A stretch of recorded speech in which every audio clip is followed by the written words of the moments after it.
Shalom, shalom, queridos. Márcia Schoff Maluf aqui, Ministério Casa da Glória, dia 4 de junho de 2023.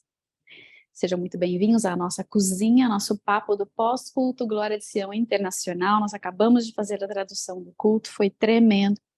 Foi o Chuck que pregou, ele pregou a respeito da glória. E eu quero, antes de chegar na palavra dele, eu quero começar com a palavra do Prophetic Empowerment, o empoderamento profético, que o Robert Heidler liberou no dia 31 de maio de 2023. Então a gente vai trazer o contexto da semana para culminar com essa palavra gloriosa de hoje, que eu não sei se hoje é o aniversário dele, mas eu me lembro que ano passado alguém disse, ou era no dia 7 o aniversário dele, mas se é quando que é o dele eu não sei, eu sei que o meu é dia 7, tá? Então, podem me enviar as palavras proféticas que eu quero muito ouvir o que o Senhor tem para me falar de fim de ciclo, começo de ciclo. Me manda o seu parabéns que eu amo receber. Ai, obrigada, Senhor, por esse dia glorioso, maravilhoso. Que a tua glória venha a ser, que ela possa resplandecer em nossas vidas, abrir o nosso entendimento, os nossos olhos, nossos ouvidos, para que nós possamos conhecer a glória do Pai que está na face do nosso amado Jesus. Permita-nos ver o teu amado, nosso amado Jesus. Aleluia. Amém. O título do Prophetic Empowerment foi A Vitória sobre a Guerra pela Mente. Nós já ouvimos isso, eu creio que aqui no Brasil, em vários ministérios ao redor do mundo. Então a gente vai dar uma resumida bem grande, bem rápida, eu espero que eu consiga, naquelas três mentalidades: a mentalidade bárbara, a mentalidade dos bárbaros, né, a mentalidade grega e a mentalidade bíblica, para nós fazermos uma reavaliação de como está a nossa mentalidade, já que nós estamos num tempo de mudança de mentalidade, e deixar Deus realinhar aonde necessário, para que nessa próxima estação nós estejamos aprumados com a mentalidade que Deus quer para nós. Então, o que é uma mentalidade? Uma mentalidade é uma moldura, é um ponto de referência fixo, uma mentalidade é um ponto de vista por meio do qual eu experimento a realidade, e também uma mentalidade é uma atitude mental habitual, que a gente está sempre, né, que a gente, todo dia a gente manifesta uma coisa que já é um hábito, é uma atitude mental habitual que determina como eu interpreto ou respondo às situações. Então, é a tua leitura, são os teus óculos, é aquilo que é o nosso go-to, é o modus operandi, é a maneira normal como nós enxergamos as coisas, reagimos às coisas, interpretamos as coisas, os fatos, as circunstâncias, as palavras. E junta tudo, uma mentalidade é um conjunto de presunções, de coisas que se presume, é um conjunto de várias coisas que nós presumimos, é um conjunto de métodos que estão tão firmemente estabelecidos em nós, que geram um poderoso incentivo de comportamento, para se comportar de uma certa maneira. Então, é um conjunto de coisas que estão dentro de nós e que estão firmemente estabelecidos e que nos levam a reagir, agir e comportar-nos de uma certa maneira. Você você olha para uma pessoa e você fala, puxa, essa pessoa ela é assim, assim, assim, assim, assim, ela se comporta dessa maneira. Isso a mentalidade dela é o que permeia essas ações e reações, essa maneira como nós vemos aquela pessoa, né? Também está colorido pela maneira pela nossa mentalidade. Eu estava analisando a outra pessoa, mas eu me esqueci que eu tinha o meu próprio óculos para analisar aquela pessoa. De uma outra maneira que nós podemos explicar é um molde. Então, vamos dizer que eu coloque aqui dentro uma gelatina, sei lá, alguma coisa que vai pegar forma. Quando eu quebrar o vidro, o que tem dentro vai estar na forma desse vidro. Isso é um molde. Então, isso é uma matriz, isso é uma forma, né? Quando você faz cookies não serve. Quando você faz aquelas bolachinhas com desenho, você tem a forma do desenho, você coloca dentro a massa e ela sai naquele molde. A mentalidade é a matriz, é a forma, é o molde que é o molde, vocês entenderam, né? Nossas reações, elas são estabelecidas e determinadas por esse molde, por essa forma, por essa mentalidade, a maneira como nós processamos o que está dentro da nossa mente. E é uma coisa inconsciente, a gente não percebe que a gente automaticamente faz certas coisas ou reage de certas maneiras. Isso faz parte da mentalidade, mas ela nos impulsiona e influencia as nossas ações e determina os resultados. As nossas ações determinam o resultado, o desfecho de certas coisas, de circunstâncias da nossa vida. Tudo isso volta para os nossos óculos, a forma, o molde da mentalidade. Então, nós temos a mentalidade bárbara, grega e bíblica. A mentalidade bárbara, o que é a essência da mentalidade bárbara é a força. Ela, num governo bárbaro, por exemplo, você tem um opressor e você tem o líder é o opressor e o povo é o oprimido, é o que é opresso. E o poder dessa mentalidade bárbara, o poder é o medo. O que se usa para estabelecer esse governo é o medo. O instrumento é o medo. E então você vê força, você vê tirania, você vê terrorismo, você vê violência nessa forma de governo que vem da mentalidade bárbara. Aí você tem os gregos, a mentalidade grega. Diria que o Robert diz que o plano favorito de Satanás para lidar com a humanidade é o plano do bárbaro. Ele usa de barbárie, ele usa de tirania e de violência e de terrorismo. Se ele pudesse, ele fuzilava todo mundo logo de uma vez, mas antes deixaria todo mundo com super medo, tipo, imagina as arenas romanas no tempo da perseguição dos cristãos ou de minorias em geral. Agora, a mentalidade grega é o seguinte, é o plano B de Satanás. Nessa mentalidade grega existe a adoração ao homem. O homem é adorado, então todos os deuses, falsos deuses gregos, eles têm a forma de seres humanos, né? Você vê Zeus, Apolo, etc., eles todos têm forma de seres humanos. E é como se Deus estivesse na forma da humanidade, porque a humanidade cultua o próprio homem como sendo uma divindade. Nós podemos consertar tudo. Eu sei fazer tudo, eu consigo fazer tudo sozinho, eu não preciso de mais ninguém, eu não preciso de Deus. Isso é a forma da mentalidade grega. Qual que é a essência? É o orgulho. É o orgulho. Qual é a arma, o poder usado numa forma de governo grego? É a democracia. Então, num tem a violência e a força, e no outro tem a democracia. Num tem a força sendo a essência, enquanto no outro é o orgulho. E a razão, e o intelecto, né? A mente, a democracia, ela usa a mente, o processo de inteligência, de conhecimento, porque conhecimento é poder. E luta-se por uma liberdade do que é bárbaro, você quer se libertar do opressor bárbaro, mas você busca essa liberdade por meio do humanismo, em que exalta tudo que é do ser humano, tudo que é terreno e humano acima de qualquer coisa.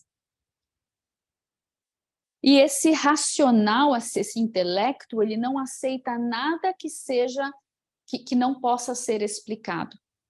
Por isso nós temos uma exaltação de ciência, ainda que ela mesma não consiga encontrar explicações, ela dá um jeito de maquiar aquilo como se ela pudesse, há uma exaltação daquilo que você pode provar. e um descrédito daquilo que você não pode ver ou provar, por exemplo, o sobrenatural. Algo que você não pode entender não é facilmente aceito dentro dessa mentalidade grega. E aí nós temos a mentalidade bíblica, em que nós temos o supremo, a essência é o próprio Deus, não é nem a mente, nem o intelecto, nem a força, nem a violência. A essência é Deus. Deus reina supremo. E a forma de governo, a forma em que isso toma é o poder pelo conhecimento de Deus, é a fé, é o amor. Como é o governo? É Deus governa por meio de a liberdade de Deus sendo instituída e dada para o homem quando nós conseguimos conhecer a Deus, quando nós usamos do amor e quando nós usamos da sua fé. Nós temos mentes que são renovadas pela transformação da nossa mente, né? O renovar, nós somos transformados pela renovação da nossa mente, que é por meio do quê? Da verdade, que é o próprio Deus, que é Jesus. E então, quando nós comparamos essas três formas, como é que a gente vence na vida? O bárbaro vence na vida oprimindo aos outros. O grego, a mentalidade grega, vence na vida por meio do conhecimento, adquirindo conhecimento, estudando mais daquilo que se pode conhecer dentro do âmbito humano. E a mentalidade bíblica vence como? Caminhando no favor de Deus. Como é que cada uma dessas mentalidades lida com, vamos dizer, com a iniquidade, com a transgressão, vamos dizer, com ladrões? Como é que a mentalidade bárbara lida com um criminoso? Pela intimidação, corta a sua cabeça, pendura numa forca, corta a mão fora, pela opressão. E a mentalidade grega, como que ela lida com o crime?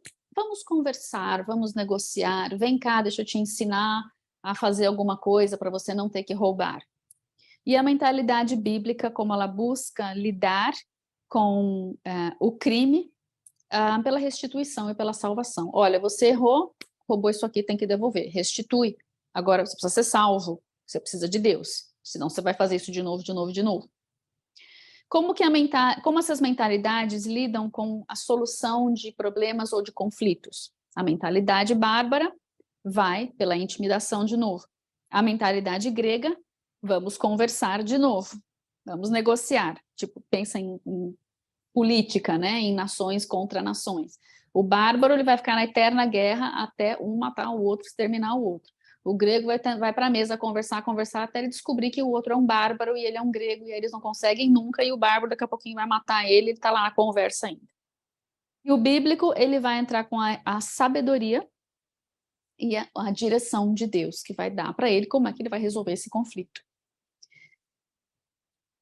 Na mentalidade ocidental, hoje a nossa mentalidade, Brasil, Estados Unidos, Europa, é tudo grego, está tudo dentro da mentalidade grega, veio do Império Greco-Romano. O romano ele era mais bárbaro, ele entrou com a filosofia grega que juntou o útil ao agradável, e ele mesmo não sabe que ele é um grego bárbaro, mas é o que nós temos hoje.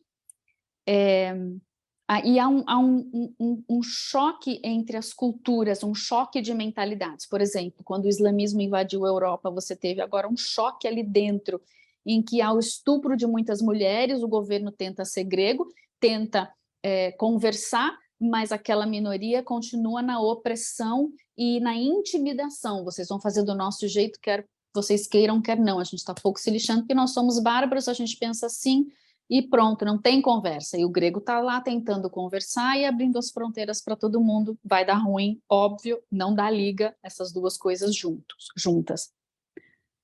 A democracia não vai vencer os bárbaros, porque os bárbaros não vão se render à democracia. E dentro da igreja, nós vimos, na história da igreja, a igreja medieval, por exemplo, ela estava debaixo de uma mentalidade bárbara. Havia as indulgências e ninguém tinha acesso à palavra, era o que o padre mandava e acabou. Você tinha que obedecer e ponto. Você ia, batia ponto na missa, pagava seus impostos, suas indulgências na igreja e estava tudo bem. Era uma opressão, não era uma salvação, não era uma liberdade, não era nada de bom. Veio a reforma a Reforma Protestante, mas a Reforma Protestante ela veio debaixo de uma cobertura de mentalidade grega. Então, ela trouxe de volta a palavra, mas ela trouxe junto com uma democracia em que vamos todos conversar e decidir o que é melhor, vamos votar. E isso acabou interrompendo e cortando a cabeça do poder de Deus, em que Deus manda, fala, nós ouvimos e obedecemos, não de uma forma bárbara ou opressora, óbvio, mas Ele sabe qual é o melhor caminho, mas ao invés de buscarmos nele, nós vamos fazer uma reunião do concílio e vamos votar. A maioria das vezes sem perguntar para Deus, e se não faz sentido, nós fazemos o que faz sentido, que é racional, que é a mentalidade grega. Nossa batalha hoje, e nós já estamos nessa batalha há uns 20 anos ou mais, é a batalha pelo apostólico, é o apostólico versus a democracia. Deus não é democrático, Ele quer que nós participemos, mas a gente precisa entender o nosso lugar nessa família, né? Se nós fôssemos filhos maduros, nós nem pensaríamos nessas coisas, porque a gente já estava lá no meio da família conversando com Deus e sempre querendo saber o que Ele quer saber muito acima do que nós queremos saber. Mas hoje em dia a gente ainda tem essa luta de mentalidade. Por que eu preciso perguntar para Deus? Então, só Ele que manda? Pois é, só Ele que manda.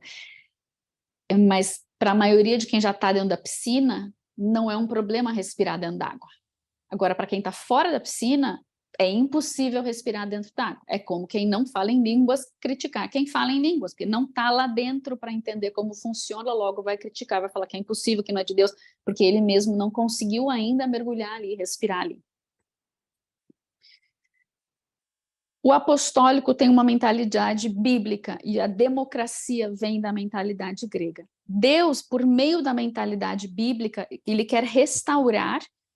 Deus quer restaurar a mentalidade bíblica por meio da batalha pela mente, para que haja uma transformação da nossa mentalidade. Nós temos passado por isso desde o dia que nós nascemos de novo. Nós batalhamos contra tudo que é carne, é o espírito militando contra a carne. E a maior parte das vezes que nós perdemos essa batalha é porque a nossa mente nos convenceu a ouvir o racional. E aí nós saímos do prumo. Nós saímos do prumo da glória. É o que o Chuck pregou hoje a respeito da jornada da arca. A arca, ela seria muito mais fácil colocar ela numa carroça, assim como ela chegou, ela volta, né? Mas não era como Deus queria. Havia um preço de sangue a ser pago, havia uma perseverança, era difícil. O caminho é estreito, em outras palavras. E nós estamos muito acostumados com o caminho da mentalidade grega, em que a gente pode raciocinar, racionalizar. E não é assim que funciona nas dimensões do espírito. E então nós estamos batalhando contra um medo e um orgulho, que são as duas, a mistura da mentalidade bárbara com a mentalidade grega, que é o que nós temos no mundo mais misturado hoje. Deus quer, a palavra profética veio, Deus quer nos libertar do molde, da forma bárbara ou grega. Ele quer fazer isso pela renovação da nossa mente, tornando-a a mente de Cristo. Quais são as chaves para nós chegarmos nisso? Nós precisamos meditar na palavra, o que significa ler a palavra. Ler, pega a sua Bíblia, lê versículos, lê capítulos, lê histórias na Bíblia, lê cartas na Bíblia. Leia, pare, medite, rumine, decore, desenhe, fale, escreva. Repita, memorize, ruminar a palavra de Deus e disciplinar os nossos pensamentos, o que é levar cativo todo pensamento à obediência de Cristo, porque os nossos pensamentos são bombardeados todos os dias, porque as janelas da nossa alma, olhos e ouvidos, estão constantemente ouvindo as coisas do mundo que estão na mentalidade bárbara e grega. Logo, se a gente ouve mais aquilo que é ruim, mais do que aquilo que é puro, como é que a gente espera produzir o que é puro? Por exemplo, se você tem um rio, ele corre, e aí ele recebe águas de esgoto daqui e águas límpidas daqui. Se você abre a torneira do esgoto, vai poluir mais esse rio, certo? E se você fecha a torneira da água boa, não vai ter chance, esse rio nunca vai ser limpo. Agora, se você vai diminuindo a torneira do esgoto e vai aumentando a torneira da água pura de Deus, em algum momento essa daqui vai terminar, essa água vai ser limpa, ela vai descer limpa, e se tiver alguma impureza, ela vai se juntar nas margens, fica fácil da gente limpar esse rio.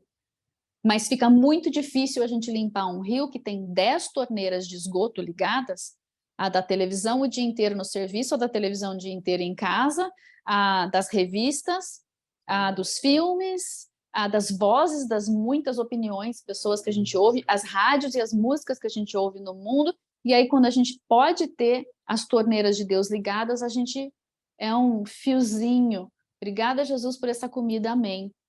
Cara, não vai ter transformação nunca nessa mente, né? Então, identifique as fontes que você pode fechar, identifique as fontes que você pode abrir.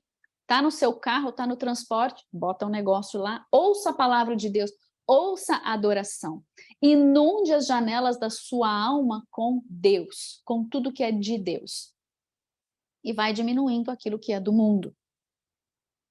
Se não dá para diminuir porque você está em público, você vai, né? Você vai levar cativos os seus pensamentos por meio da alimentação de Deus em você. Você consegue vencer os outros, você consegue vencer os pensamentos do mundo se você tiver mais de Deus em você. Isso é o óbvio do óbvio, mas se você não sabia, é assim que funciona.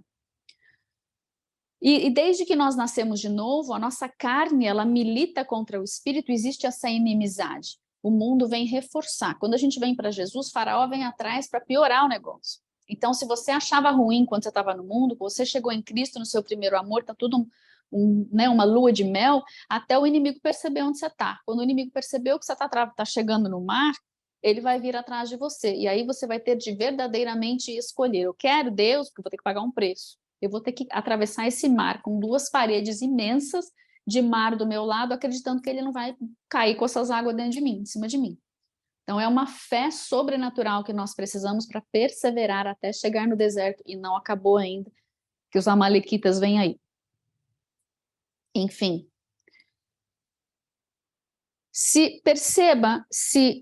Agora vamos fazer uma autoanálise. Perceba se você é uma pessoa que sempre tem medo de tudo. A sua primeira reação é, putz, será que vai dar certo? Você é super pessimista porque você tem medo. Você tem receio, você tem ansiedade. Deus fala alguma coisa, você nem acreditou muito bem que você ouviu. E isso te gera muitos empecilhos. Isso pode ser um indicador de que você tem uma mentalidade bárbara ainda operando em você. Não se preocupe, é só você se arrepender que tem cura, aleluia. Se você sempre tem a necessidade de controlar as situações por causa do medo ou por causa da insegurança, se você tem necessidade de dominar, de intimidar para vencer, se as pessoas no seu trabalho morrem de medo de você, porque quando você vem, eles têm medo que você vai mandar eles embora, é tudo uma ameaça. Talvez você esteja operando debaixo da mentalidade bárbara, ou seja, das duas maneiras, como opressor e como opresso. Tem horas que você se sente opresso e tem horas que você se sente opressor.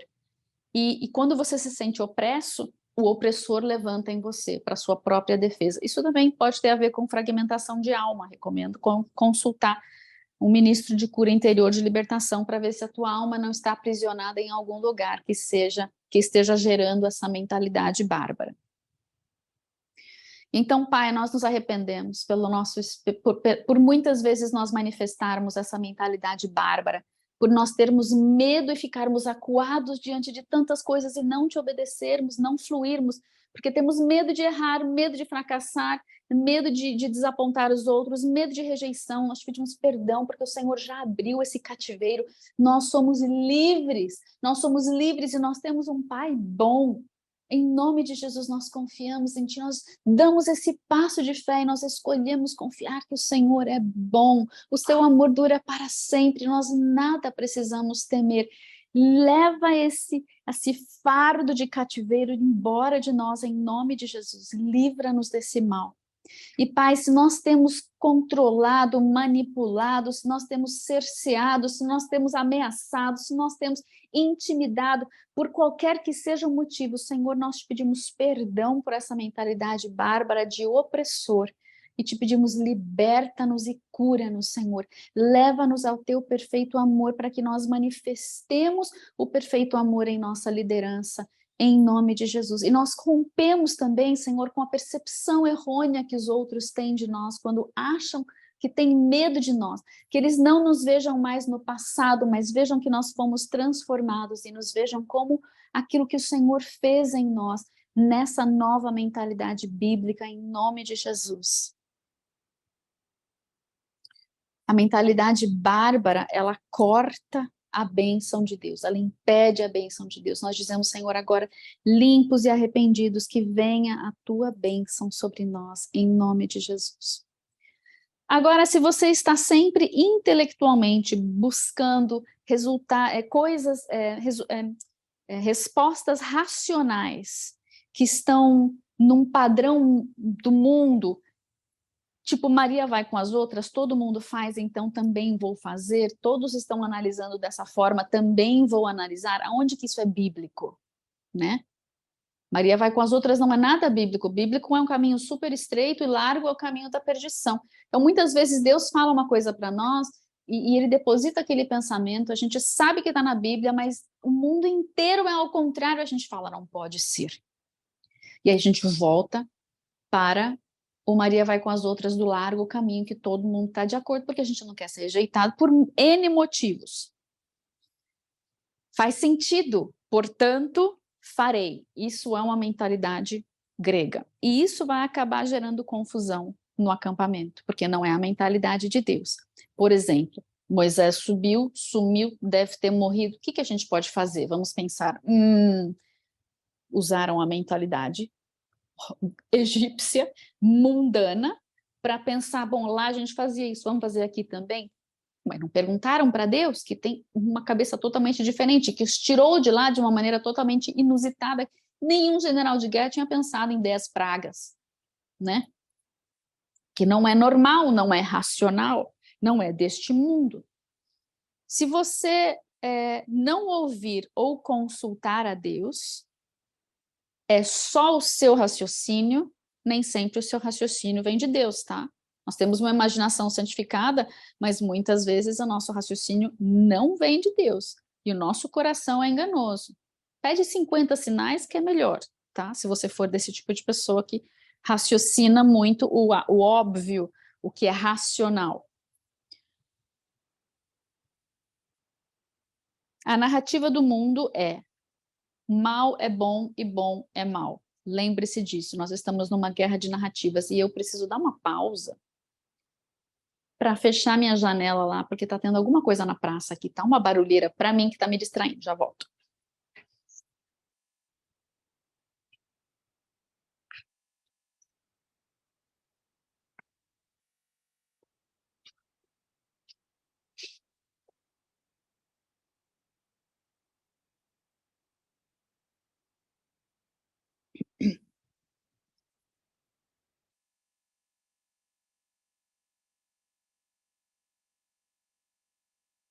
E então, nós podemos pedir perdão, graças a Deus tem solução, nós nos arrependemos, Senhor, diante de Ti, porque nós somos muito racionais, faz parte da nossa educação, nós crescemos assim, nós crescemos com medo e crescemos com orgulho irracionais. Nós pedimos perdão por essa herança que nós recebemos, perdoamos os nossos pais, os nossos professores, os sistemas, e Te pedimos, livra-nos desse mal, Senhor.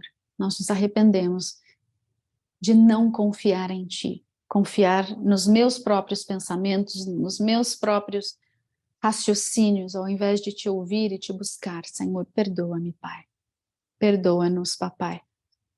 Perdoa o Brasil, Senhor, por ter ouvido tantas narrativas que pareciam tão racionais, mas que são tão mentirosas, Senhor. Perdoa-nos, Senhor, porque nós estamos lançados num mar de o mal é bom e o bom é mal. E o bem é mal. O que é bom é... Vocês entenderam? Perdoa-nos, Deus, porque nós acreditamos nisso. e acabamos moldando a nossa vida de acordo com isso. O que sai de dentro de nós sai com esse molde, sai com esses óculos, as nossas ações e reações, nós te pedimos perdão, Senhor. Nós queremos o molde do Espírito Santo e a glória de Deus em nós. Enche-nos com essa glória, Senhor. Limpa esses vasos de toda essa podridão, dessas duas narrativas, dessas duas mentalidades, em nome de Jesus. A mente foi dada por Deus. Não, você está jogando fora a mente, raciocínio. Não, de maneira nenhuma. Deus nos deu ciência, inteligência. A mente foi Ele que criou. Mas essa mente, ela precisa ser renovada, ela precisa ser remoldada. Ela não pode ficar no molde do pecado, da carnalidade, das concupiscências da carne, da queda, da iniquidade, da transgressão, né? Não pode ficar nesse molde, ela precisa ser reestruturada. Precisa ser renovada. Para que ela possa gerar o testemunho de Jesus, que é o espírito da profecia. O testemunho de Jesus é o molde que tem que estar dentro de nós, porque olha, ele é o tabernáculo vivo, a gente entra dentro dele, aí a gente tem que se moldar a ele. Aí o Espírito Santo vem e habita no nosso espírito que esteve morto. Então o espírito ele tem que reviver, e o Espírito Santo vem habitar aqui para remoldar a nossa alma, para que dentro do tabernáculo que é Jesus, ele possa remoldar a nossa alma para que a gente, né, ele habitando em nós, nós sejamos o corpo de fato de Cristo, né? O braço tem que encaixar no lugar certo, não adianta você chegar assim todo, né? Aí o Espírito Santo, você entra no tabernáculo, não encaixa, o braço de Jesus está aqui, você está aqui. Aí o Espírito Santo vem e ele começa a moldar a sua mentalidade, moldar seus moveres, moldar as suas águas, até que você esteja no lugar certo, para fazer o que o Espírito Santo, o que Jesus vai fazer com o seu corpo. Como é que eu vou saber a mentalidade que eu tenho? Você vai analisar as suas obras, o fruto que você produz, a sua vida no dia a dia. As suas reações são as melhores, a melhor expressão da sua mentalidade está nas suas reações. Viu algo, a sua interpretação de um evento, ou a sua análise de uma pessoa, ou isso tudo vem da sua mentalidade. Você age como Jesus agiu? Jesus sentou-se com os cobradores de impostos, com as prostitutas. O que a gente faz diante de pessoas que são não amáveis? Hoje em dia, o pecado virou bom, né? Então a gente fala, oh, parabéns, você é pecador. Não. A gente tem que aprender a discernir as coisas e separar as coisas. O que Deus disse que é bom, o que Deus disse que é mal.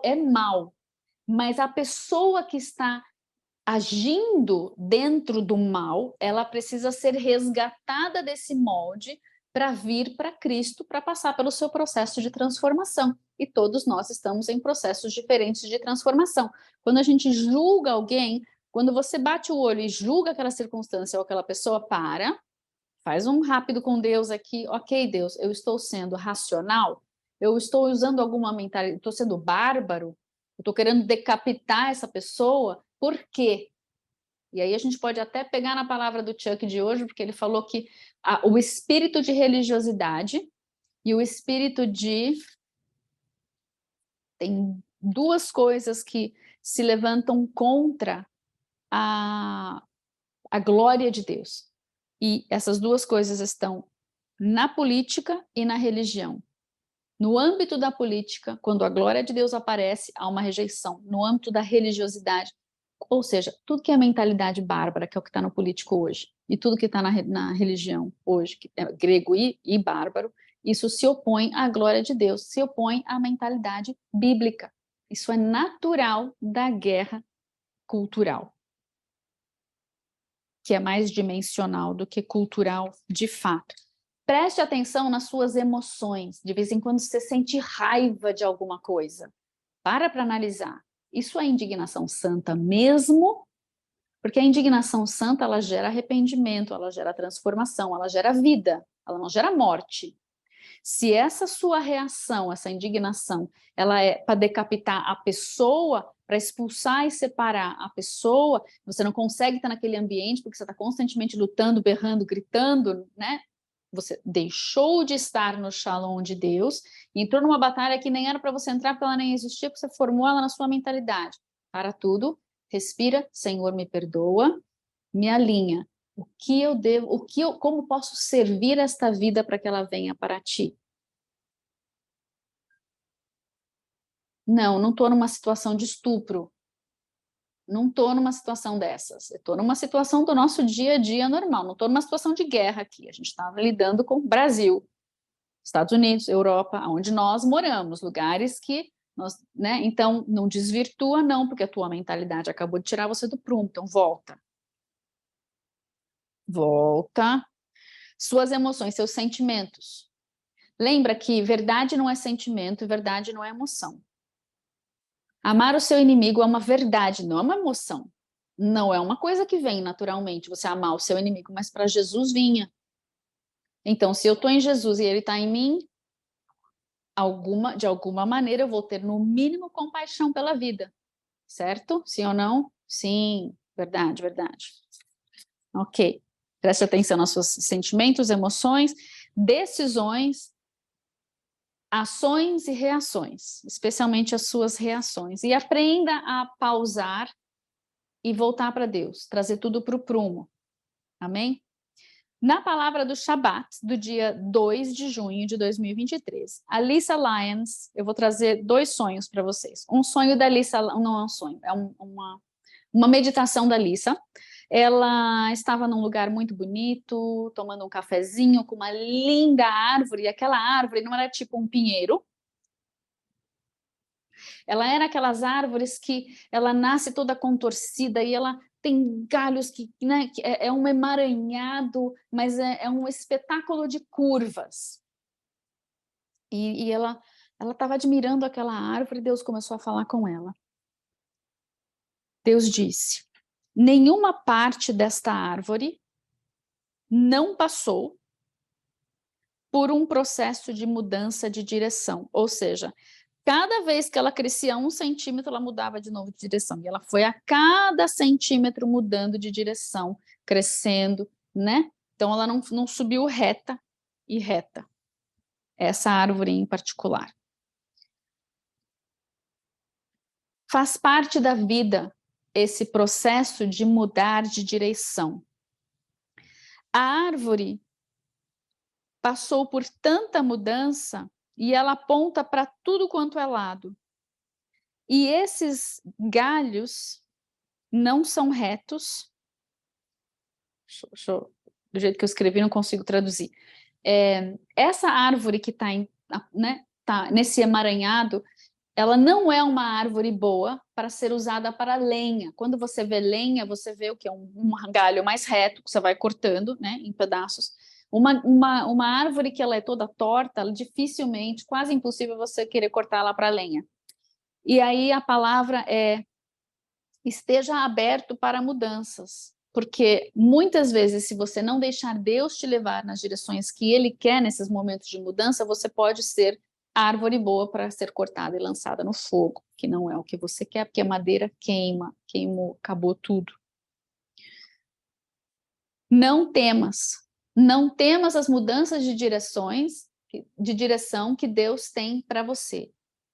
Então, somente ouça e obedeça. Deixa Ele te levar, te soprar como um vento que você não sabe de onde vem e você não sabe para onde vai. Ele é Deus. Ele é bom. Ele é sábio.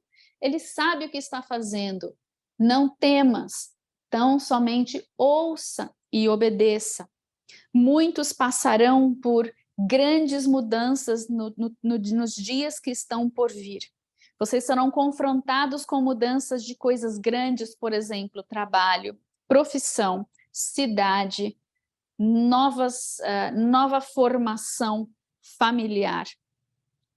Não temas, não temas, não temas. Confie em Deus. Mentalidade grega não confia, mentalidade bárbara não confia. Sai fazendo na frente. Não saia fazendo na frente.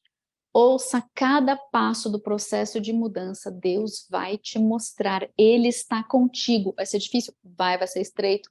Vai ser maravilhoso? Vai. Tudo de uma vez. Muitos passarão por mudanças menores. Por exemplo, Deus vai te dar ideia, vai te falar para você pintar o seu cabelo para profetizar alguma coisa, ou fazer um corte totalmente novo, ou mudar o seu estilo, ou refazer alguma decoração, ou mudar totalmente um projeto que você está fazendo na sua empresa. Mesmo nos processos pequenos, ouça a Deus. Até mesmo um trajeto de você ir para o seu... o trajeto em que você usa para ir da sua casa para o seu trabalho, ou vice-versa, ou para algum lugar, para a escola. Deus quer mudar algumas coisas, esteja atento, ouça e deixe Ele fazer essa pequena mudança ou essa grande mudança, porque faz parte do forjar do teu caráter e do estabelecer e fundamentar do propósito dele para você. No meio desses trajetos, dessas mudanças, dessas guinadas, ele vai te dar estratégias, ele vai forjar, vai te dar instrumentos, ferramentas, experiências que serão importantes nessa estação que nós estamos entrando. Deixa ele fazer. E não só deixe ele fazer, esteja na expectativa. Tenha uma expectativa de que, assim, que é ter uma expectativa, né?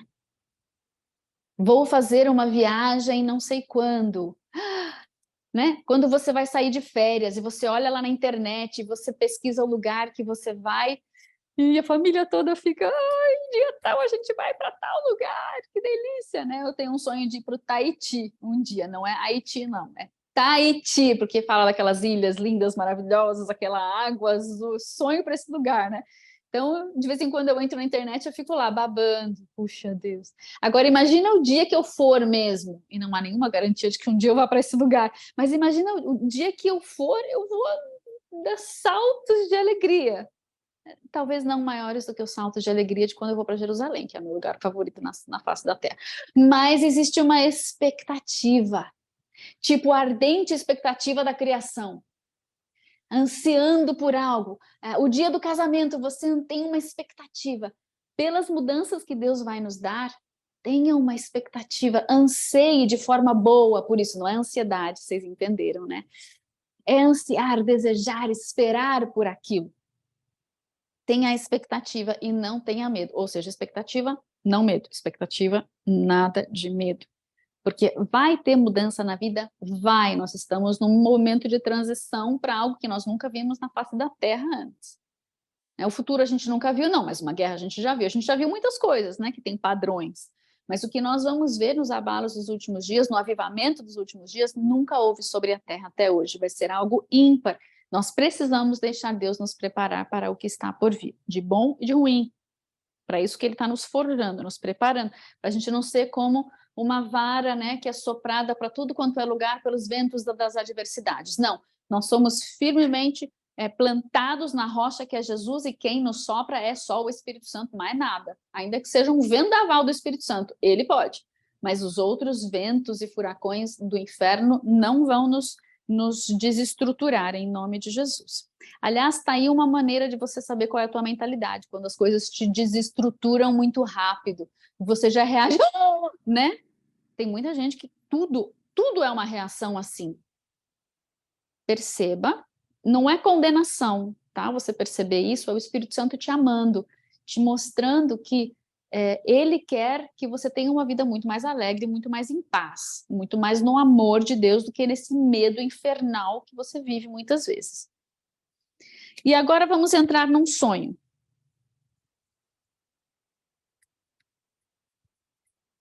O sonho da Valerie Lyons, que eu escrevi com uma caneta tão clarinha. Ela começa com uma introdução dizendo assim que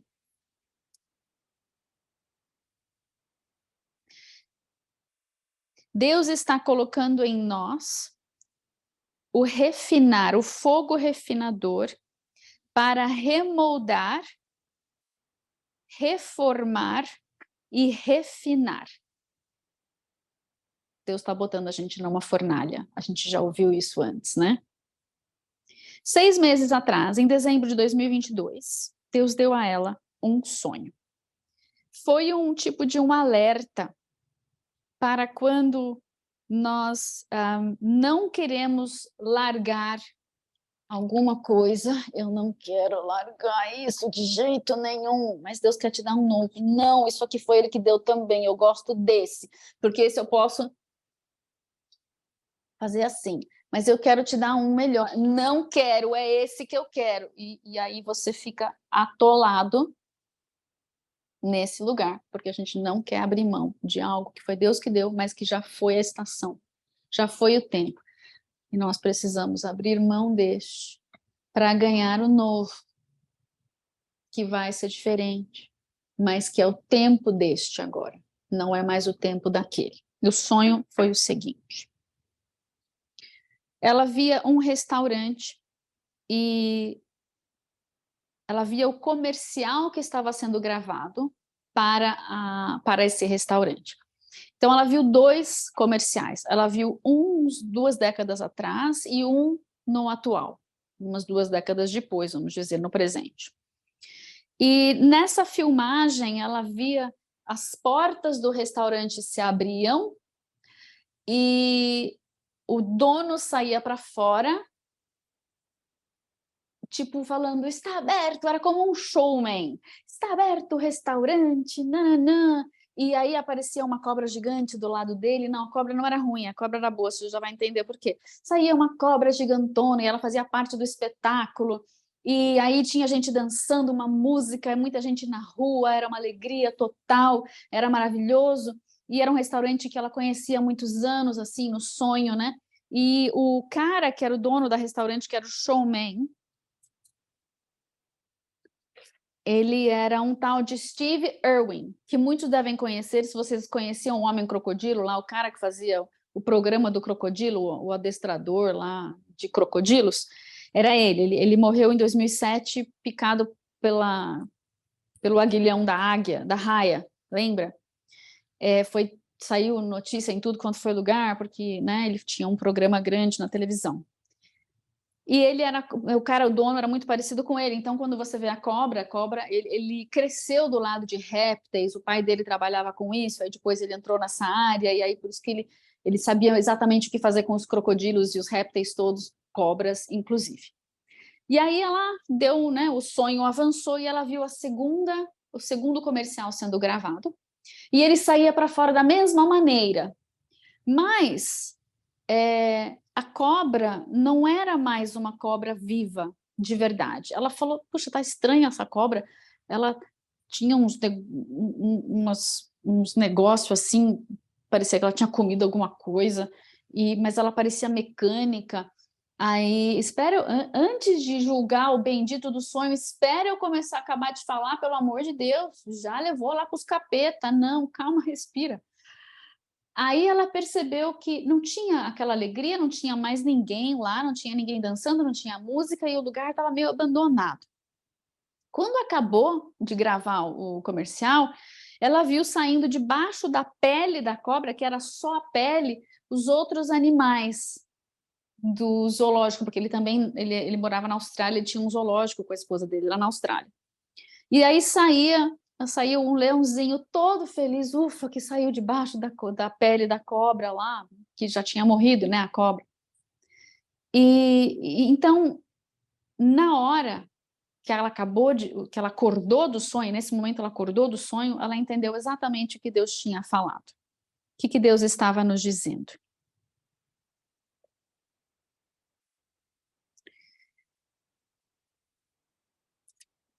Já descrevi todo o sonho. Ok, aqui. Deus mostrava a diferença de quando uma coisa ruim passou além de seu tempo, avançou além de seu tempo. A insistência em continuar o que Deus não está mais abençoando, algo que já está vencido ou já teve seu tempo e agora não é mais esse tempo. Como um atleta que insiste em continuar quando os anos já não permitem que ele esteja naquele esporte e até se torna perigoso para ele estar naquele esporte, porque já não é mais aquele vigor da juventude. Ainda que em outro tempo, aquele método, ou aquela forma, ou aquela aquele ministério, ou aquele modus operandi, ou aquela unção, ou aquele dom, ou aquele instrumento ou ferramenta, ainda que em outra época aquilo trouxesse liberdade e alegria, na nova estação pode ser um fardo ou uma prisão, um estorvo. De novo, o mesmo tema dos últimos 2 anos. O que precisa ficar para trás, precisa ficar para trás. Então, pare de insistir, de trazer contigo aquilo que Deus não tem mais para esse tempo. Foi Ele que te deu, mas é da última montanha, é da última estação. Agora nós precisamos de outras coisas. Isso vai ficar no seu testemunho, vai ficar no seu conhecimento, nas suas experiências, nos fundamentos, no seu DNA. Está tudo aí na sua mochila espiritual. Mas agora é tempo de desbravar um outro território. E se eu não preciso mais da marreta, agora eu preciso de um serrote, que vá com o serrote. Que é o que Deus vai me ensinar a usar para a próxima estação.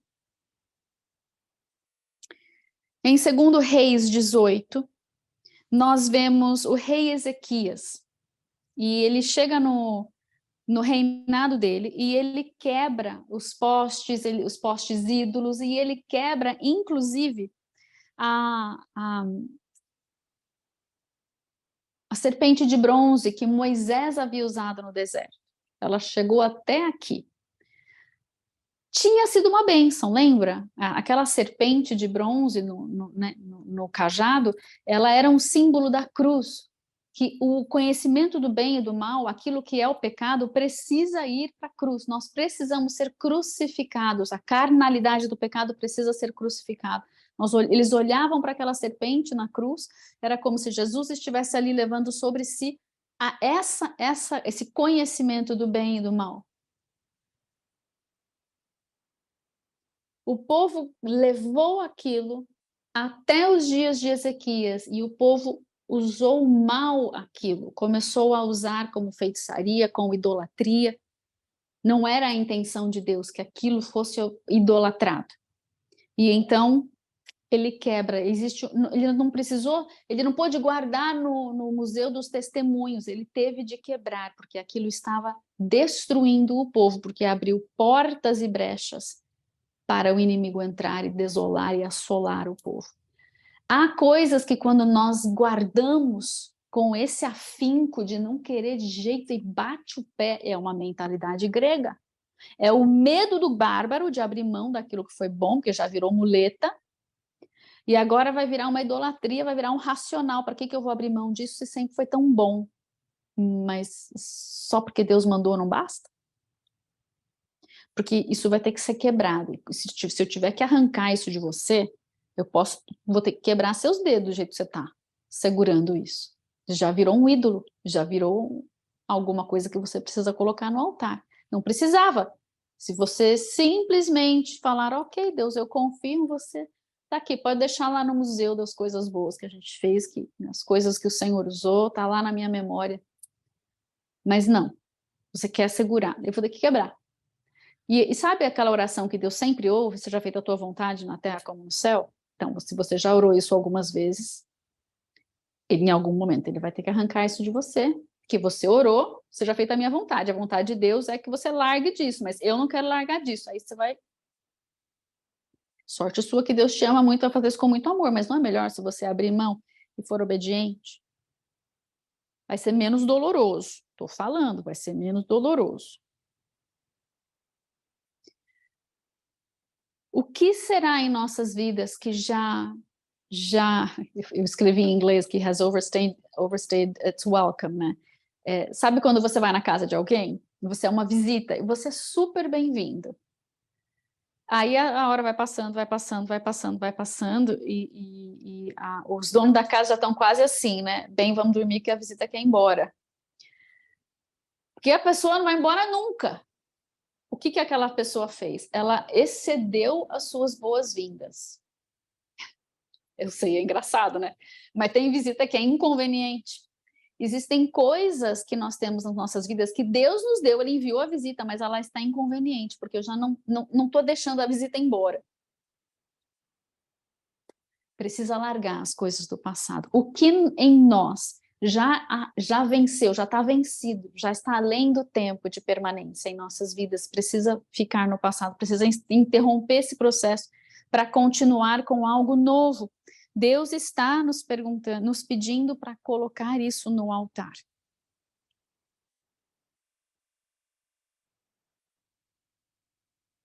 O que eu posso deixar no passado para que Deus possa me levar para o novo que Ele tem nessa estação? Chegamos no culto de hoje. Liberdade, cantamos liberdade, liberdade, liberdade.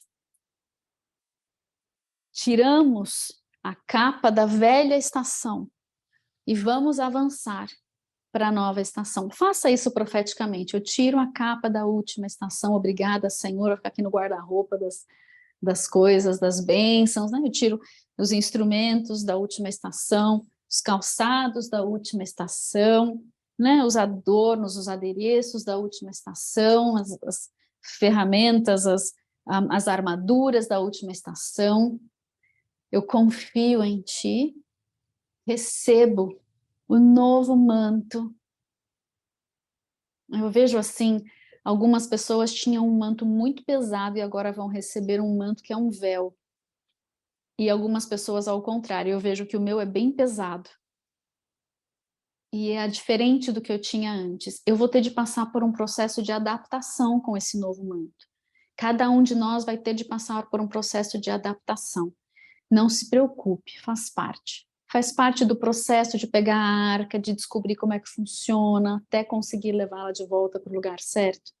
Senhor, nós pagamos o preço de aprender a usar as coisas novas que o Senhor tem para nós, as ferramentas, a armadura, os calçados, as vestes, os adornos, os instrumentos, as armas, tudo, Senhor. Nós te agradecemos, nós confiamos em Ti, porque o Senhor é cheio de graça e cheio do Teu amor.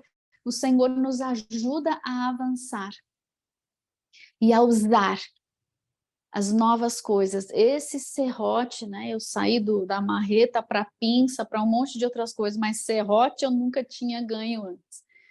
Ajuda-me, ensina-nos a usar essas novas coisas, novos presentes para as novas aventuras que estão por vir.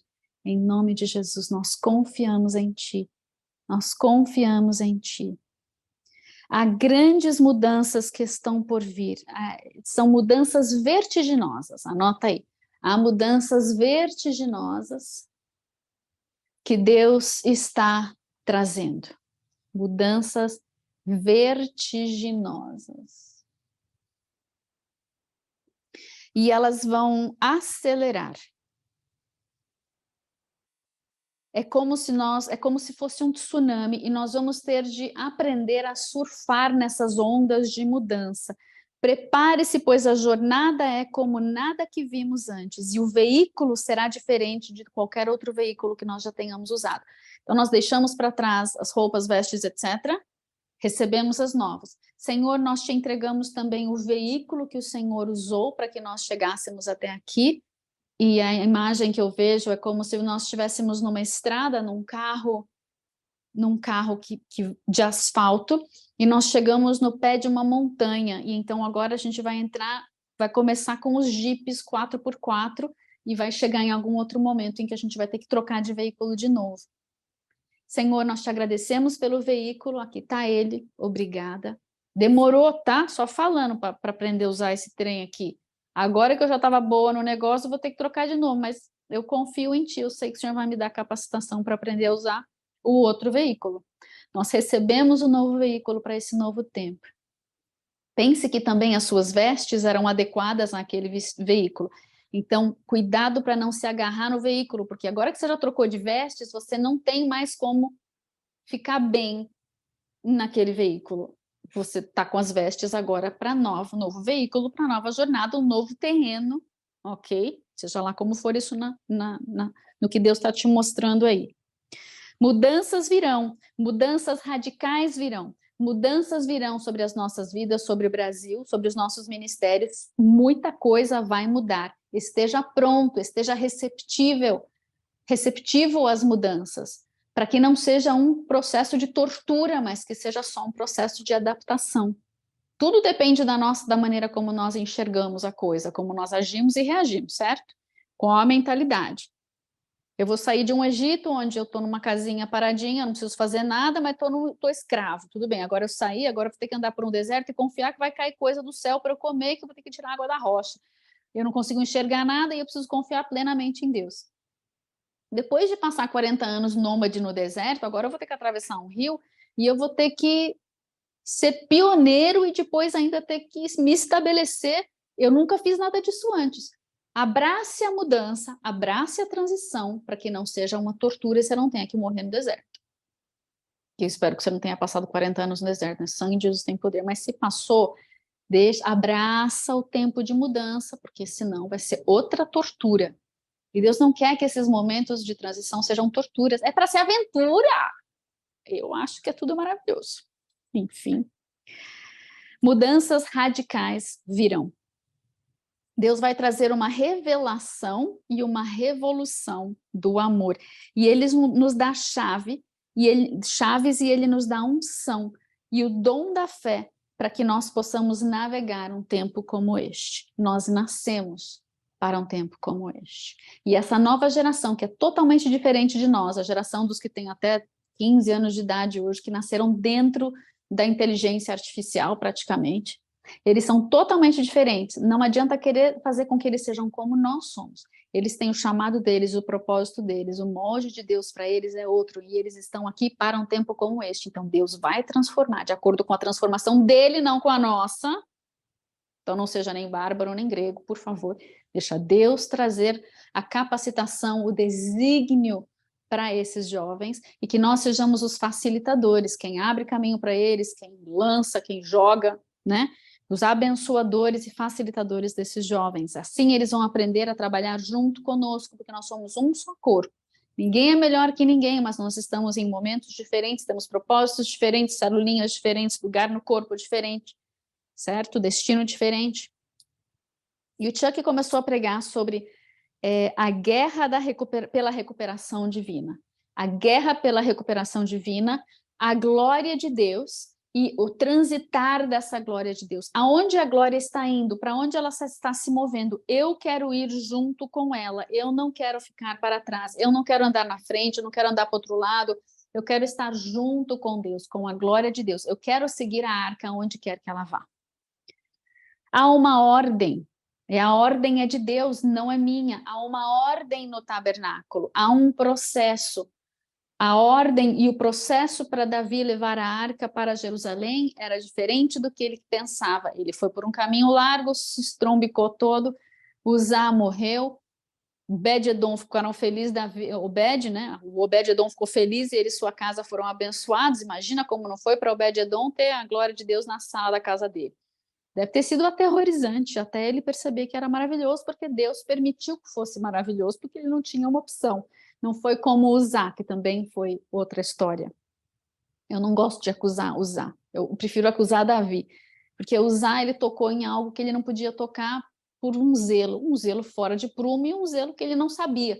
Olha, falta de conhecimento mata. O meu povo perece por falta de conhecimento. Nós queremos estar bem nessas batalhas que estão por vir, nós vamos ter de entender de princípios e protocolos divinos, vamos ter de ouvir muito bem o Espírito Santo para aplicar esses princípios e protocolos divinos de acordo com a vontade dele nesse tempo, não como foi no passado, que muda tudo.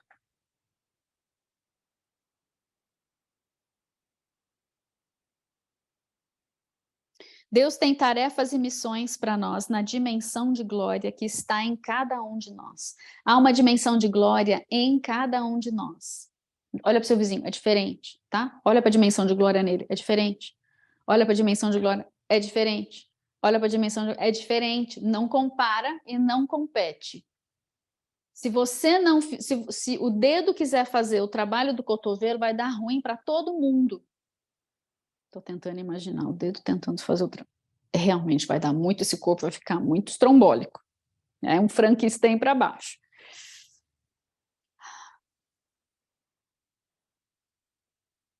A glória de Deus, ela deve estar dentro de nós e nós devemos estar vestidos e revestidos dela. Ela é um peso. Glória e peso são a mesma palavra, é um peso de glória, porque quando Deus vem, nós somos receptáculos da glória, então nós carregamos esta glória sobre nós. É como um manto que vem, é como um peso. E eu não tenho como ficar assim na presença do peso da glória de Deus, ele vai me encurvar. É para eu saber o poder desta glória e que eu preciso me submeter e me render, a não ser que eu queira morrer. O sumo sacerdote entrava no Santo dos Santos com sininho, com cordinha, com tudo, porque se ele morresse lá dentro, parava de fazer barulho, tinha como puxar ele lá de fora, lá de dentro.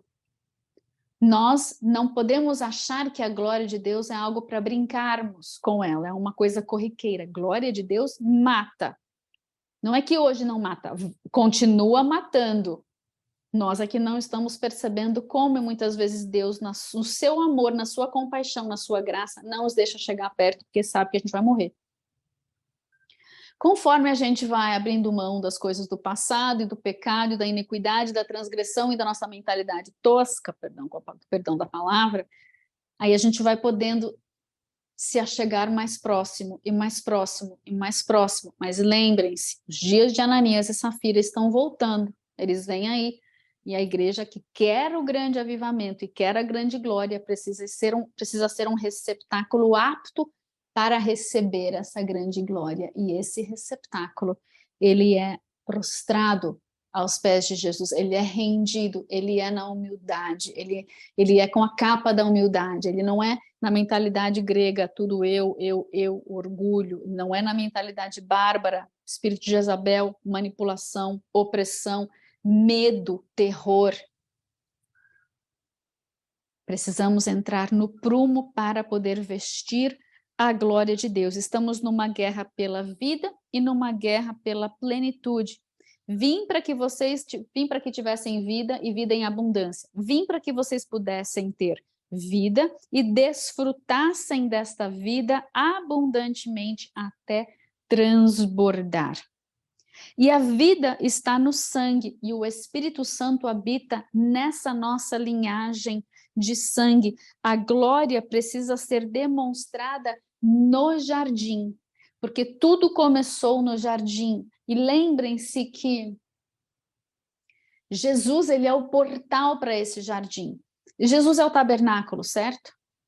O seu sacrifício, o altar do sacrifício. Águas purificadoras, a tina de bronze. Você entra no santo lugar, você tem a menorá, a luz do mundo e os 7 Espíritos de Deus. Você tem o grande intercessor diante do Pai, o altar do incenso. E você tem a mesa da propiciação dos pães, o pão da vida. E aí você tem o véu, que é a carne de Jesus, que foi rasgada, o portal para que nós pudéssemos acessar a árvore da vida, que é Jesus, que está na arca, e a sua lei, a palavra viva, e a autoridade no bordão, na vara de Arão, que frutificou, e o maná, pão da vida de novo. Nessa cortina, nesse véu grosso, que é uma cortina, está lá o desenho dos querubins. Em cima da arca estão os querubins. À porta da árvore, do jardim, protegendo a árvore da vida, está o anjo com a espada de fogo. Os querubins com a espada de fogo. O acesso é Jesus, o portal é Jesus. Você vê a conexão entre o tabernáculo e o jardim do Éden, e como nós podemos acessar hoje pelas dimensões, pelo corpo de Jesus, pelo sangue de Jesus, e o Espírito Santo e o sangue do Cordeiro estão correndo nas nossas veias, nos dando essa glória, esse poder e essa autoridade. A maldição da serpente vem para diminuir a glória em nós. Quando nós diminuímos a glória, nós estamos aceitando e entrando em conformidade com as maldições do inimigo. E eu vou ter que ouvir tudo de novo, porque ele trouxe algumas chaves muito importantes em relação à atuação da serpente no jardim. Por que a serpente estava no jardim? A serpente estava no jardim porque ela foi formada pela glória de Deus. Tudo que estava no jardim tinha era essencialmente veio da glória de Deus, porque veio de dentro de Deus. Deus abriu a boca e criou tudo. Tudo que sai de dentro de Deus tem essência de Deus, tem glória de Deus. Agora, nós podemos corromper essa glória, usar mal essa glória, que foi o que a serpente fez. Aí Deus coloca o homem no jardim para colocar ordem na casa e dizer para a serpente aonde era o lugar dela. Mas aconteceu ao contrário, a serpente usurpou o seu lugar, a sua autoridade, enganou o homem que trocou, deu a chave para a serpente. Agora, o mundo que expandiria sob o domínio de Adão, mantendo a serpente no seu lugar, agora está expandindo sob o domínio de um homem caído debaixo da cobertura que jaz no maligno da serpente. A nossa missão agora em Cristo, dentre tantas outras, pense que é voltar a colocar a serpente no seu lugar e multiplicar e expandir novamente esse mundo debaixo da recuperação, da restituição, da redenção do sangue de Jesus que foi derramado por toda a humanidade e pelo planeta também. É uma restituição divina, uma recuperação divina total, plenitude de vida para tudo que Deus criou em Cristo Jesus, e a seu tempo, e o tempo está chegando nesses últimos dias para a sua segunda vinda, e nós estamos como igreja nos preparando para esse tempo, por isso deixe para trás tudo que precisa ficar para trás, receba tudo o que precisa, alinhe a sua expectativa, é uma aventura, vai ser fácil? Não, vai ser maravilhosa? Sim, alinhe sua mentalidade para nós avançarmos com a glória de Deus, aonde a arca for, nós vamos. E aonde a arca desceu sobre o Monte Sinai, houve relâmpagos, vozes e trovões. No Apocalipse, nós vemos que toda vez que a arca se aproxima um pouquinho, acontecem relâmpagos, vozes e trovões. E não vai ser mais, esses relâmpagos, vozes e trovões não estão apenas lá no horizonte agora. Esses raios estão chegando próximos e eles querem nos atingir. Raios da glória de Deus, não do inimigo. Para tudo, gente. Raios da glória de Deus, o raio da autoridade, da unção, do poder, da força, do fogo consumidor que precisa, de uma vez por todas, arrancar toda a malignidade que há em nós, para que nós estejamos prontos, alinhados, forjados, formados, estabelecidos. Precisamos dessas tempestades de raios e perseverança na glória de Deus para alcançar essa glória. Tudo que nós temos, nós podemos reverter para a glória de Deus. As nossas expressões, posses, riquezas, majestade, dignidade, esplendor, tudo que a gente recebe e fala, Senhor, é teu. Eu lanço aos teus pés. É meu, mas não é para mim, é para o Senhor. É teu. É meu para ser teu. Eu recebo para te dar. Eu recebo glória para poder te dar glória, porque o Senhor é digno de toda a glória. Eu recebo louvor para te dar louvor, porque tu és digno de todo louvor. Então eu sou um instrumento de tua glória, eu sou um receptáculo de tua glória, e eu estou sempre derramando essa glória diante de ti de novo. E ao fazer isso, fluem rios de águas vivas que vão espalhar para todos ao meu redor, e eu poderei regar essas águas e transformar em outros receptáculos de glória essas sementinhas que o Senhor lançou, e nós vamos discipular pessoas, discipular vidas e discipular nações para a sua vinda, preparando a terra para o separar de joio, de trigo, de ovelhas, de bodes, e dentro de nós estamos preparando para tirar cada vez mais do profano, para que mais e mais do santo e da consagração do Senhor possa expandir em nós, nos remoldando a Ele para a sua honra e para a sua glória. Diferença entre Saul e Davi é que Saul era a última batatinha do saco, escolhido por Deus, mas ele não priorizou a glória. Davi não era exatamente a última batatinha do saco, nem lembraram que ele existia, mas Deus falou, é esse que está lá de trás das malhadas, vai matar, vai adulterar, vai aprontar, mas ele vai priorizar a minha glória. E sempre que eu o chamar e exortar, ele vai se arrepender. Arrependimento. Sem arrependimento ninguém verá a Deus, sem santidade ninguém verá a Deus, sem arrependimento não tem salvação, tem santidade, não tem avanço, não tem romper, não tem nada. Então deixa Deus te chamar. Lembra que ele é amoroso? Mandou o profeta Natan lá conversar com Davi, ainda Davi achou que, né, era com outra pessoa, Não, é com você mesmo, Davi, você é o cara que matou a ovelha do outro. Deixa Deus. O Espírito Santo é mestre nisso, ele faz com amor. Deixa na primeira, por favor, não deixa na quarta, na quinta, quando vier com um pouquinho mais assim, né, de...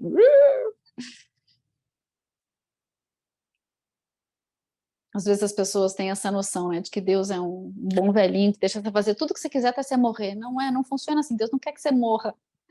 Deus vai fazer o que for necessário para você não morrer, né? Na primeira chamada, às vezes ele lembra da história da criancinha que estava na varanda, do lado de fora de um prédio, conseguiu passar por baixo, e o cara teve que descer, e depois, né, para agarrar ele, a criança ficou pendurada pelo braço, porque o cara agarrou o braço da criança, e a criança era um bebezinho, então imagina alguém agarrando um bracinho, e o peso da criança toda no braço. Então, eu não sei o que aconteceu com os ligamentos do ombro da criança, eu sei que a criança viveu. Quem sabe Deus não estava com o anjo lá também segurando para não acontecer nada. Mas às vezes, quando Deus vem nos salvar, quando a gente chega no extremo de estar ali na varanda, pisando lá de fora, machuca. Estou me lembrando da outra, que a criança saiu pela janela da cozinha e tinha alguém filmando do lado de fora. E quando a mãe percebeu, a pessoa do lado de dentro percebeu, fez assim, agarrou, tipo, pôs a mão para fora e, né, não sei o que aconteceu com a criança no processo. Se ficou roxo, se cortou, se machucou, mas está vivo. Às vezes o resgate, quando nós estamos, já ouvimos uma, dois, que não pode, que não pode, que não pode, que não pode, chega uma hora que pode machucar, mas você está resgatado. E é isso que importa. Às vezes Deus precisa usar de violência para salvar a sua vida. Mas às vezes é porque você foi tão desobediente já, tão teimoso. Senhor, perdoa-nos pela nossa desobediência, pela nossa teimosia. Dá-nos um coração segundo o teu coração. Dá-nos corações quebrantáveis, dá-nos corações ensináveis. Tem misericórdia das nossas vidas, Deus. Nós não queremos perder o tempo da nossa visitação. Nós queremos ser vasos aptos para a habitação da tua glória, do teu Espírito. Faz em nós o que precisa ser feito para que nós possamos te agradar, estar no prumo, estar no teu tempo, no lugar e na hora certa, para te dar glória, porque nós te amamos. Não sabemos te amar com mais perfeição, mas com esse pouco amor que nós temos, nós declaramos o nosso amor e a nossa fidelidade para contigo, respondendo à tua aliança e à tua fidelidade de amor para conosco. Em nome de Jesus. Amém. Tudo no jardim, já falei, que tem os elementos da sua glória, certo? Nós somos chamados para andar em glória e para cuidar do jardim e dessa glória e multiplicar o jardim também, já falei. Ok. Lúcifer tinha o elemento da glória de Deus, mas o usou muito mal, e nós estamos agora para consertar o problema junto com Jesus, porque o problema nós causamos. Jesus é tão cheio de graça e misericórdia que ele toma o nosso lugar e agora vai nos ajudar ainda a receber a herança que nós jogamos no lixo. Nós precisamos aprender a lei da governança, ele falou assim, lei de governança em torno da glória. Assim como Davi, nós vamos aprender a governar e a reinar em torno da glória. E precisamos demonstrar a dimensão de glória que nós somos. Ok, Senhor, eu não sei o que é isso, eu sou uma dimensão de glória. Sim e amém, recebo. Me ensina como manifestar e demonstrar essa dimensão de glória que eu sou, em nome de Jesus. Ore isso. Essa glória, ela é cara, ela tem um preço, um custo. Lembra, a cada 6 passos eles tinham de sacrificar um animal.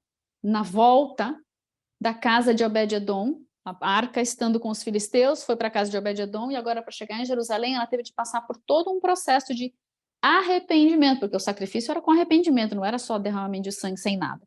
É porque o povo tinha abandonado a presença de Deus, mandou a presença de Deus para o outro, não foi buscar, não desejou, não quis a presença da glória de Deus, e quando Davi chega em cena, ele fala, não posso governar sem a glória. vou lá buscar. Só que não parou para perguntar, ok, Deus, eu sei que o Senhor quer que a glória volta. Quando, como, onde, quem, né? E Deus teve de ensinar. Veio com um preço caro, foi sanguinolento, demandou sacrifício, que nós estamos dispostos a obedecer, a sacrificar em obediência. Qual é o custo? Qual é o preço que nós estamos dispostos a passar? Ele demandou custo que nós estamos dispostos a pagar. Parceiro, o que é parceiro? Pagar. E demandou um tempo de Davi ali buscando ao Senhor, se arrependendo e tendo paciência de ouvir como é que vai ser e depois implementar esse procedimento, que não deve ter sido fácil. Você tem que levar o rebanho, que a cada 6 passos, da casa de Obed-edom e nos arredores de Jerusalém, até Jerusalém, foi um banho de sangue pelo caminho para remir o povo dos seus pecados. A nação. Paciência, perseverança, aprendizado, uma guerra e um preço a pagar, que é um preço caro. Tudo para sermos o receptáculo da glória. Lembrando que quando você chegar a esse momento de receptáculo da glória, ou no seu processo, você vai sofrer 2 resistências, a resistência da religião e a resistência política. Quando nós recebemos a porção de glória e ela é mal utilizada, apaga o último, na última frase, a última sentença. Toda autoridade estabelecida é estabelecida por Deus, certo? Todos eles têm uma porção, todo ser humano tem uma porção de glória dentro de si. Essa porção de glória, ela é para se manifestar e multiplicar para a glória de Deus. Toda vez que Deus estabelece um governo, uma pessoa, essa pessoa tem uma medida de glória para oferecer para edificar a sua nação. Quando você vê ela fazendo ao contrário, você sabe que ela mal utilizou aquela porção de glória que estava dentro dela. Quando a gente vê os erros dos nossos líderes, nós conseguimos ver o oposto do que Deus queria fazer nas nossas nações, usando aquela porção de glória que aquele líder tinha. E a última coisa, a gente fecha com chave de ouro, graças a Deus, a glória tem a última palavra. Não é o seu chefe, não é a enfermidade, não é o diagnóstico, não é a doença, não é o presidente da sua nação, ou seu governador, ou seu prefeito, ou seu chefe.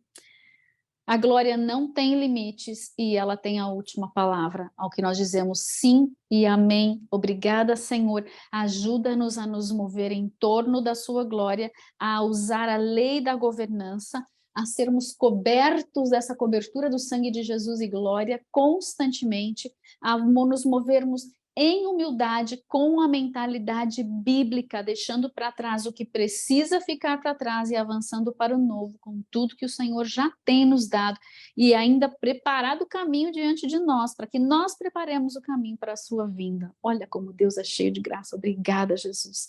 Aleluia.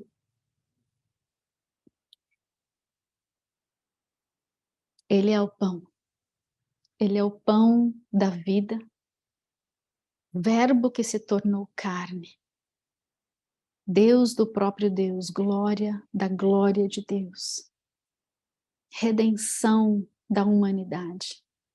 E seu corpo foi rasgado como aquele véu, abrindo o caminho, abrindo o portal para nós acessarmos a árvore da vida, e nele nós temos não só vida, mas vida que nós podemos desfrutar em abundância, com alegria, amor, paz, bondade, benignidade, fidelidade, mansidão, domínio próprio, tudo de bom que o Senhor coloca dentro dessas casas da glória de Deus. Nós comemos de ti, Senhor, o Brasil come de ti. Comemos para te glorificar, preparando o caminho para a tua vinda. Tu és digno, tu és digno. E nós comemos porque queremos ser participantes da tua glória. Queremos ser participantes do teu corpo. Queremos ter parte contigo. Não podemos viver sem ti. Comamos.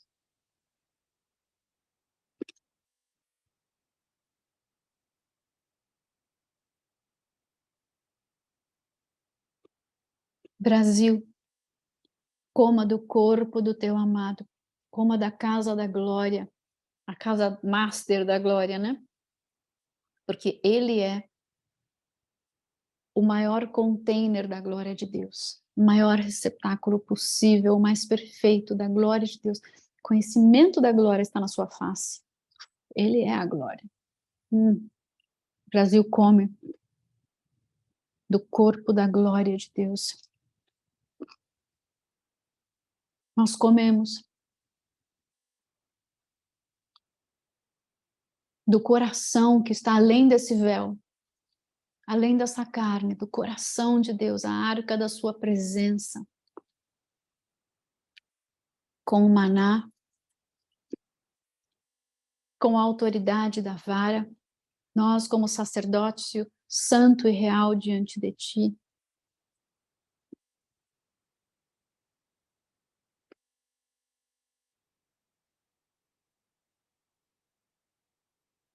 Comemos da tua palavra, verbo vivo, verbo vivo, verbo vivo.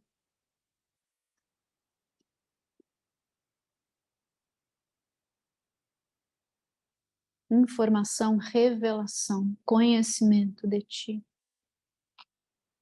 Nós declaramos que nós não vamos dormir no ponto, Deus. Na nossa vigília, nós não vamos dormir.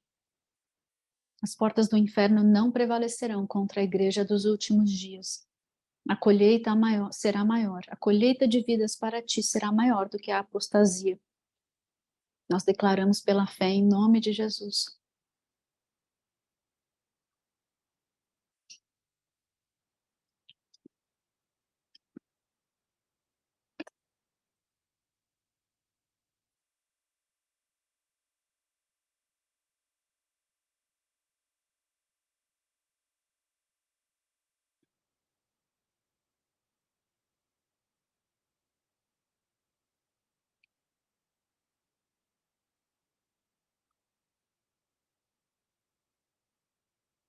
Este é o teu sangue.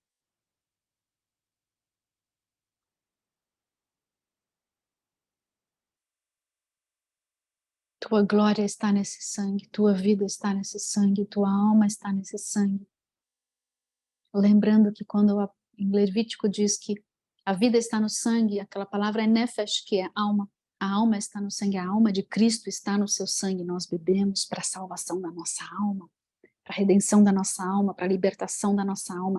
Ele em nós e nós nele. A sua glória está nesse sangue. Como pequenos pontinhos de luz explodem dentro de nós, levando cura ao nosso corpo, à nossa mente, para que ela seja a mente de Cristo.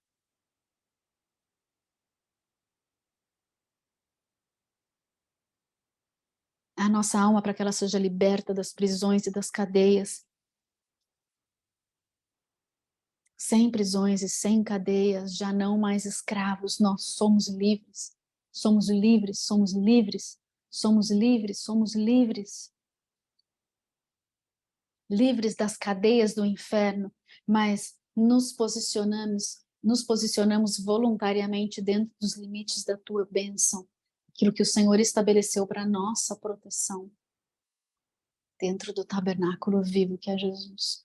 Não queremos nos aventurar para fora dos limites da tua proteção, da tua cerca de proteção, da tua cobertura sobre nós, da rocha que é o nosso alicerce. Não queremos nos aventurar, Senhor. Queremos expandir, sim, este território sobre a terra, mas não queremos sair fora da tua luz, da tua glória, dos teus desígnios para nós. Não queremos, Deus. Confiamos na tua proteção. Bebemos de ti, da tua vida. O Brasil bebe de ti, da tua glória, da tua vida. Haja do reino, assim como a alma de Cristo entra na nossa alma, por meio desse sangue, que a alma do reino, a vida do reino entre na vida, na alma do Brasil, por meio deste sangue. Declare sobre a tua nação. Haja cura, haja libertação, haja santidade, haja liberdade, em nossa nação, em nome de Jesus. Lechaim, as Budas, que breve estão por aí. Aleluia. Aleluia. Obrigada, Jesus. Obrigada, Jesus. Obrigada, Jesus. Que semana vai ser esta, hein? De readaptação agora às novas armas, aos novos veículos, às novas vestes, ao novo receptáculo que Deus está forjando para este tempo. Casas de glória, vasos de glória, instrumentos de glória, coroas de glória para o nosso amado. Será uma jornada difícil, vamos aprender a surfar essa onda, mas será maravilhosa, será uma aventura gloriosa, em nome de Jesus, amém? Eu te abençoo para essa nova jornada e essa nova aventura, em nome do Pai, e do Filho, e do Santo Espírito de Deus. Haja glória, haja glória. Haja glória em nome de Jesus. Haja glória em nome de Jesus. Haja vida abundante. Obrigada, papai. Obrigada, papai. Nós podemos confiar em Ti. Amém. Amém, queridos. Amo vocês muito, muito, muito. Não esqueçam de me mandar os meus presentes, meus parabéns. Dia 7, não se esquece. Amo vocês. Shalom, shalom.